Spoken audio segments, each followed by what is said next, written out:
Waalaikumsalam warahmatullahi Alhamdulillah rabbil alamin wassalatu wassalamu ala asyrafil anbiya'i wal mursalin sayyidina Muhammadin wa ala alihi wa ashabihi ajma'in. Faqala Allah ta'ala fi kitabihi karim ba'da a'udzu billahi minasyaitonir rajim ya ayyuhalladzina amanu taqullaha haqqa tuqatih wa la tamutunna illa wa antum muslimun. وقال تعالى في آية أخرى وإذا قرأت القرآن جعلنا بينك وبين الذين لا يؤمنون بالآخرة حجابا مستورا. أما بعد. Pertama, kebijakan yang membuat list daftar orang radikal, gitu.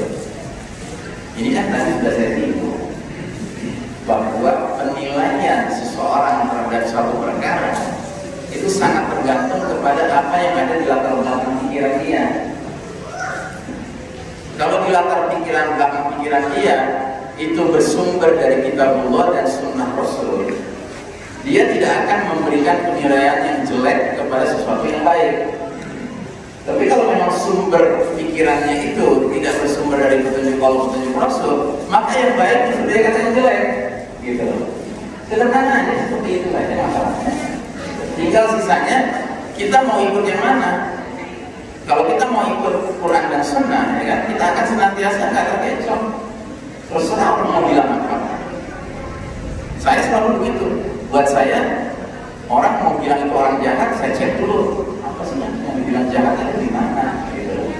Kalau ternyata saya temukan nggak jahat ya sudah terserah orang mau bilang dia jahat, saya bilang dia nggak jahat. Ya kan? Terserah. Itu aja masalahnya. Jadi kita ini memang sekarang di era yang gelap gulita ini memang kita banyak dipermainkan, Pak, untuk memberi penilaian yang dibalik-balik. Karena apa? Karena memang ada hadisnya juga, saya kasih lihat hadisnya. Jadi hadis itu menjelaskan tentang apa namanya zaman di mana dunia ini akan mengalami keadaan dibalik-balik, segala sesuatu dibalik-balik.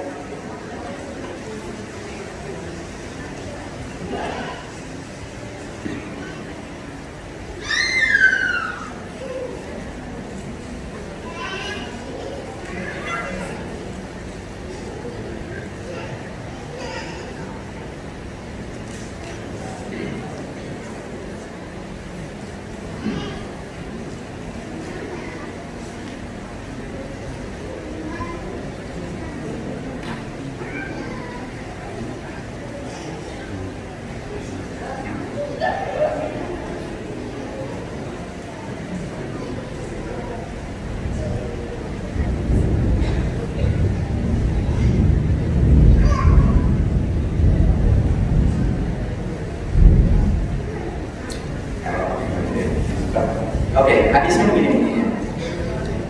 Menjelang keluarnya Dajjal akan ada tahun-tahun penuh tipu muslihat.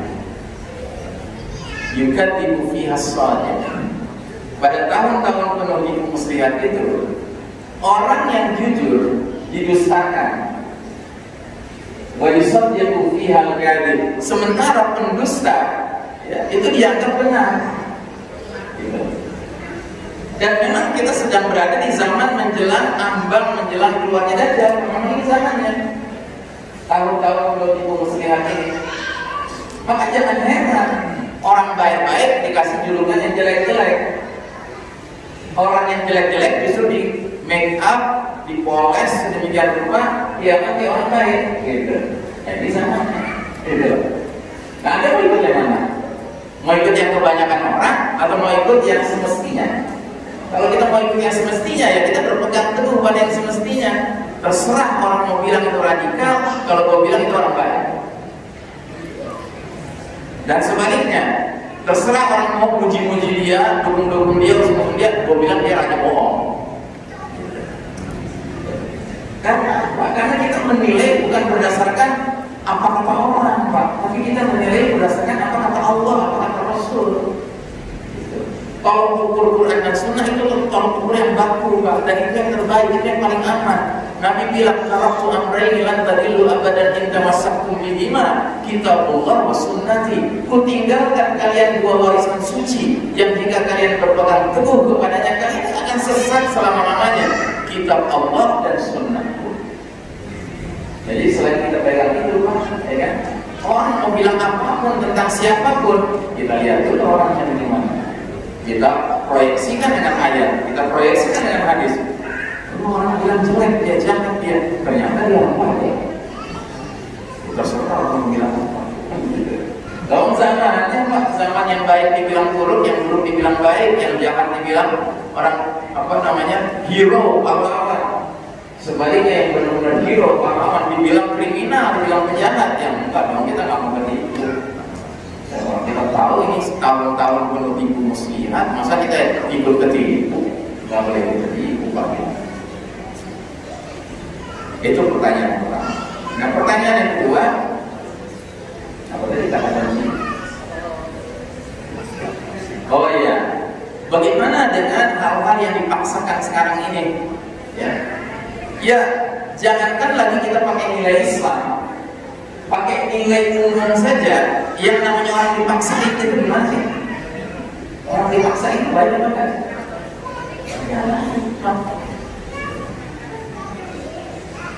Dan kalau kita mau lebih cerdas lagi, ya kan, Anda ikuti saja pandangan-pandangan para saintis-saintis di luar negeri sana yang bukan muslim juga, kafir juga Pak.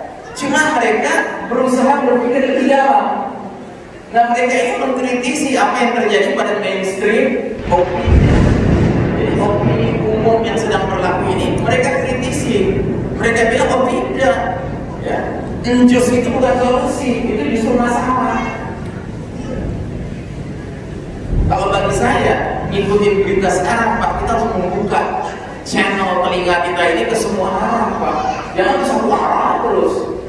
Kalau ke satu arah terus kita sesat Pak. Kita harus bandingkan, kita lihat. Dan ada Pak ilmuwan-ilmuwan di barat, ilmuwan loh Pak, bukannya orang kayak saya bukan ilmuwan gitu. Ini ilmuwan jelas-jelas di bidang kedokteran, di bidang epidemiologi, ya kan? Bidang ilmu apa gitu ya? Mereka tuh mengeluarkan pernyataan yang sangat mendasar Pak, yang menyadarkan kita bahwa ternyata nggak semudah itu kita boleh pasrah bongkokan gitu. Ini masalah ini. Kan aneh Pak. Kemarin-kemarin orang sakit apapun begitu meninggal COVID pasti. Ada orang punya banyak penyakit lain, tapi nggak dijawab penyakit-penyakit lainnya yang dengan mana tuh COVID. Sementara begitu injus sudah ramai di mana-mana dan ada orang yang meninggal karena injus, dia kan mau itu udah jelas-jelas baru kemarin dia injus terus meninggal, dibilangnya bukan karena injus. Jadi bila dulu sakit, apapun sakitnya, masuk rumah sakit mati pasti bilangnya COVID. Ya. Tapi sebaliknya sekarang bilang orang udah jelas-jelas kemarin baru injus, jus selama ini sehat walafiat, dikaitkan dengan jus nggak boleh. Apa nggak jadi pertanyaan besar itu? Ya saya sih bukan ahlinya ya, tetapi saya juga berusaha berpikir waras gitu loh. Ini berpikir waras. Makanya kenapa yang kayak gitu mesti dipaksakan? Toh semua kita ini punya kebebasan penuh untuk memilih cara kita berobat. Punya dong kebebasan penuh. Dan ngomong-ngomong mungkin suatu ketika apalagi ada asli ini dokter ya. Suatu ketika mungkin perlu diskusi sebenarnya pandangan Islam tentang berobat itu gimana sih sebenarnya? Karena ada beberapa hadis-hadis yang kalau kita baca kita heran juga. Contoh, ada seorang perempuan sahabat, dia punya penyakit namanya penyakit epilepsi. Tahu penyakit epilepsi? Ayah, kalau untuk digerak-gerak sendiri nggak bisa mengendalikan diri. Suatu ketika dia datang ke Nabi, dia bilang begini, ya Rasulullah, aku punya penyakit ayah. Terus Nabi nanya, apakah engkau ingin kuajarkan suatu doa yang bisa menyembuhkan penyakitmu? Ataukah engkau mau bersabar? Balasannya surga. Tahu wanita ini pilihan, dia bilang, ya Rasul, aku di surga, aku ingin bersabar ya Rasul. Jadi dia nggak mau diajarin doa untuk sembuh, ya kan? Dia milih mending bersabar, tapi asal masuk surga, gitu. Tapi dia punya satu permintaan, tolong doakan aku ya Rasul, kalau aku lagi kampung jangan sampai tersingkap auratku. Masya Allah. Jadi bagi dia nggak masalah deh kampung-kampung gitu, tapi yang penting jangan sampai lagi kamu nggak bisa mengendalikan diri, akhirnya auratnya terbuka. Itu satu contoh. Ada contoh kedua, Abu Bakar As-Siddiq radhiyallahu anhu adalah seorang sahabat yang setiap sakit nggak pernah berobat. Kasar katanya orang Betawi bilangnya diantepin aja terus sakit. Karena keyakinannya akan hadis Nabi yang mengatakan barang siapa yang sakit orang terima, dia bersabar maka dihapuskan dosa-dosa. Rupanya kecintaan dia dihapuskan dosa itu lebih besar daripada kekhawatiran menghadapi penyakit. Terus ada lagi sahabat namanya Ka'ab. Ka'ab ini setiap pagi doanya apa? Ya Allah berikan aku sakit di sore hari. Dikabulin semua. Tiap sore dia demam. Tapi dia hanya tiap adanya. Jadi kalau kita lihat hadis seperti ini, kita bingung Pak, dikaitkan dengan cara berpikir kita sekarang tentang kesehatan, tentang pengobatan, tentang kesembuhan, ya kan? Beda sekali Pak. Beda sekali. Cara berpikirnya beda sekali. Jadi dengan kata lain, berobat itu hukumnya wajib apa mubah? Ya mubah kalau itu boleh, bisa dilakukan. Gitu. Yang penting jangan ngomel. Yang penting jangan ikut-ikut ngajak orang lain untuk harus menderita bersama dia. Gitu loh. Ya lo pilih lo sakitnya sudah lo sakit lo. Gitu. Tapi jangan ngomel. Nah kalau bersabar, ya insya Allah ganjarannya besar di sisi Allah Taala. Pernah Nabi suatu ketika ada sahabat sedang sakit, terus mengerang-kerang, mengucapkan kalimat-kalimat yang ada mengerti, ya kan? Terus dilaporkan ke Nabi, kata Rasul, dia sedang memanggil nama-nama Allah yang kita akan tahu.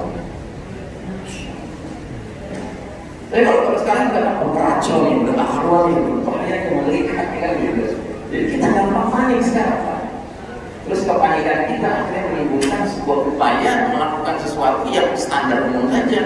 Jadi kita nggak balikin lagi kepada bagaimana sebenarnya pandangan Nabi tentang perkara. Ini yang kemudian dikenal dengan tibbun nabawi, pengobatan cara Nabi. Pengobatan cara Nabi memang beda sekali dengan pengobatan modern sekarang ini. Dan ingat ya, dalam Islam bukan keselamatan dunia seseorang yang paling penting, tapi keselamatan akhirat. Walaupun bayangannya harus mati, maka nggak apa-apa, asalkan matinya fisabilillah di jalan Allah, karena balasannya jangan luar biasa. Tapi kalau di dalam sistem dunia sekarang ini, orang sakit kayak apapun harus diupayakan supaya sembuh. Bahkan orang kelihatan tidak ada tanda-tanda mau mati, diupayakan jangan mati. Ya nggak bisa, nggak bisa diupayakan. Sampai apa itu istilahnya, jazz gitu, ada ya kalau di istilahnya, ya, jadi orang dikejut gitu ya. Nah, itu kan kalau dalam Islam nggak gitu, Pak. Kalau dalam Islam udah kelihatan tanda-tanda mau nazar, mau meninggal, diapakan, Pak? Ditalkin, dikasih pengantar menuju alam berikutnya, yang clear, yang jelas gitu. Ini juga harus diisolasi, nggak boleh disentuh, nggak boleh deket-deket. Ya. Anda tahu di Amerika, orang Amerika saja yang kafir, Pak, itu kesel betul dengan aturan isolasi itu.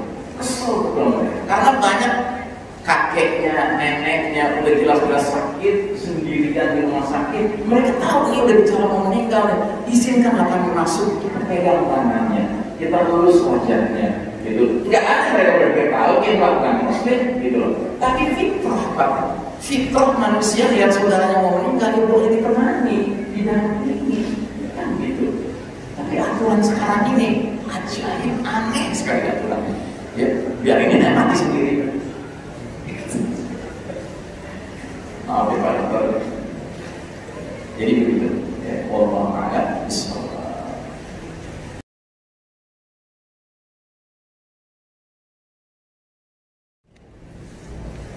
Assalamualaikum warahmatullahi wabarakatuh. Nama saya Hasan, tinggal di Bojonegoro. Insya Allah Ustaz mau menanggapi tentang 5 fase Ustaz. Saya pernah membaca hadis bahwa usia umat Islam itu 1500 tahun. Nah kalau fase 5 itu sudah diketahui maksimal 9 tahun, berarti fase keempat itu berakhir kapan sudah bisa diprediksi Ustaz ya. Itu satu, mohon penjelasannya. Yang kedua, nimbrung soal penyakit tadi Ustaz. bahwa penyakit yang bisa menggugurkan dosa itu jangan-jangan yang tidak berobat itu Ustaz. Yang menggugurkan dosa, kalau sakit itu menggugurkan dosa itu jangan-jangan yang tidak berobat itu atau gimana Ustaz? Terima kasih. Assalamualaikum warahmatullahi wabarakatuh. Ya, pertanyaan pertama, tidak ada hadis yang menyebutkan umat Islam 1500 tahun, tidak ada. Yang ada adalah ulama mentafsirkan hadis yang tidak secara langsung membicarakan usia umat Islam, tetapi beliau tafsirkan dan beliau berhipotesa menduga umur umat Islam itu maksimal 1500 tahun. Tapi itu bukan hadis, itu adalah tafsiran ulama. Gitu. Dan ulamanya bukan ulama main-main juga, ulama segini juga, ulama berkelas juga, jumlahnya sampai 3 orang. Gitu. Nah, jadi itu pertama ya. Nah, sehingga kita nggak perlu bertanya-tanya nanti berapa lama babak kelima. Cuman memang isyarat-isyarat bahwa babak kelima itu nggak lama itu jelas. Itu jelas. Jadi antaranya tadi hadis tentang Al-Mahdi mimpin kita minimal 7 tahun, maksimal 9 tahun. Terus Isa alaihissalam akan bersama kita maksimal 40 tahun. Isa alaihissalam itu diangkat Allah ke langit dahulu kala di Palestina pada usia kahlan. Kahlan itu usia 33 tahun. Nanti dia turun dari langit pada usia kahlan masih 33 tahun. Diawetkan sama Allah di langit selama ribuan tahun. Ya Allah Maha Kuasa melakukan itu. Nah, ada 2 pendapat. Ada pendapat pertama mengatakan setelah dia turun nanti 33 tahun usianya, dia hidup sampai usia 73 tahun, 40 tahun bersama umat Islam. Ya. Tapi ada pendapat kedua mengatakan usianya total 40 tahun. Yang dulu 33 tahun, nanti kalau dia turun usia 33 tahun, berarti nanti dia hidup 37 tahun lagi. Gitu. Ya. Nah, kita nggak perlu perdebatkan itu, Pak. Ya, kita nggak perlu perdebatkan dan kita nggak perlu menjadikan itu syarat keimanan ya untuk memastikan berapa lama umat Islam mengalami babak kelima. Tapi memang isyarat-isyarat bahwa dia sebentar, pendek itu jelas. Dan itu wajar. Kenapa? Karena Allah Ta'ala sebagai sutradara terbaik yang membuat skenario kehidupan ini, sudah sewajarnya ketika umat Islam sudah meraih kemenangan, kejayaan, orang kafir keok, ya kan, kalah, ya kan, kemudian dia nggak perlu lama-lama di dunia ini, kejayaan nggak perlu lama-lama. Karena kejayaan di dunia bukan kejayaan yang hakiki, kejayaan yang hakiki di akhirat nanti. Jangankan skenario Allah, skenario sutradara Hollywood aja begitu, ya kan? Misalnya film laga bikinan sutradara Hollywood, jumlah babaknya 5, ya. Itu biasanya di babak keempat, itu jawabannya lagi kalah-kalahnya kan?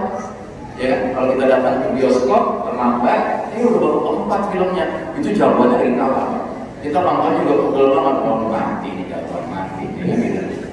Tiba-tiba sama sutradara dibalik situasinya, jawabannya bisa membunuh musuhnya. Sumringah jawabannya. Kita lagi senang sumringah juga, kita lihat dia, filmnya habis. Iya kan? Nggak diceritain tuh jawabannya nikah, ya kan? Kemudian istrinya hamil, ya kan? Anaknya lahir kayak kakak, nggak diceritain. Cukup pokoknya sampai jawabannya menang, musuhnya jahatnya kalah, selesai, ya kan? Nah begitu wajar lah kalau nanti babak kelima itu nggak lama. Yang penting Allah sudah buktikan janjinya, liyusbirahu ala dini kullih, memenangkan agama Allah al-Islam ini atas segenap agama lainnya, walau karihal musyrikun, sekalipun orang musyrik gak suka. Ya, terserah mereka mau suka nggak suka, pokoknya kita yakin bahwa Allah akan memenangkan agama ada cepat atau lambat. Ya. Baik, cukup. Pertanyaan kedua kan? Sudah saya jawab dua-duanya.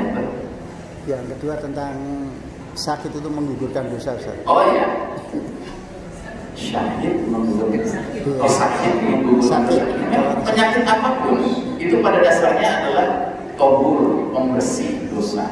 Dengan syarat kita bersabar menghadapinya. Makanya Nabi kalau mengunjungi sahabat itu yang lagi sakit, itu Nabi pesannya apa? La ba'sa tobur insyaallah. Enggak apa-apa. Ini semua pembersihan dosa. Supaya apa? Supaya si pesakitan ini itu menjadi sahabat. Masa sih lagi diangkat dosa-dosanya nggak senang? Kan mestinya senang. Sekalipun sakit, memang sakit, tetapi itu harus diyakini sebagai sarana penghapus dosa. Masya Allah. Dan itu nggak peduli pak sakit apapun, ya itu memang adalah sarana menghapus kesalahan, menghapus dosa seseorang. Makanya makin berat sakitnya, makin banyak dosa yang dihapuskan, tapi ada syaratnya sabar. Ya. Jangan sambil sakit sambil ngomel, bilang maki-maki sini, maki-maki sana, ya. Lu udah sakit, ya, ini dosa ya. Ya, nggak ngejar Pak, penghapusan dosanya dengan nambah dosanya nggak ngejar. Ya boleh sabar gitu. Wallahu a'lam bishawab.